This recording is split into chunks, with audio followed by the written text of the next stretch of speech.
cease to resist, giving my goodbye. October 16, 2002, Winnipeg, Manitoba, the Colosseum with Treble charger.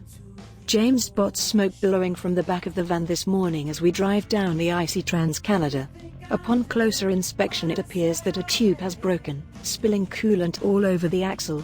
Since I'm not much help when it comes to auto repair, I just fire up the notebook and try hacking into the van's engine. James and Matt C get a screwdriver and fix the brake, most impressive, but we're now completely out of engine coolant, so the van overheats within minutes of driving. Only we would buy a van that can overheat in sub-zero temperatures. After pouring every bottle of water we have into the radiator, Tim flags down a passing car, the occupant of which just happens to have an extra bottle of antifreeze.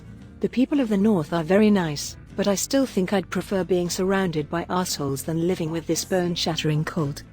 It's good to see the Treble charger guys again. We're playing a pretty big place with Billie Jean-style stairs on the stage that light up when you step on them. I'm thinking I may like to get that same thing installed in my house one day. The venue is attached to the hotel, making bedtime a warm stumble away, a good thing since we got our full rider, which basically consists of a huge amount of alcohol. It's not the best crowd tonight. The audience veils itself in the shadows and we're left playing to an empty floor. One brave soul ventures to the stage, only to drop off their empty glass at my feet and go back to the bar. Still, it's a good time and we all feel good about playing again. Treble charger's on fire tonight, and after the show we load up the van and escape back to our rooms for a night of booze and internet. Water levels are low. Look.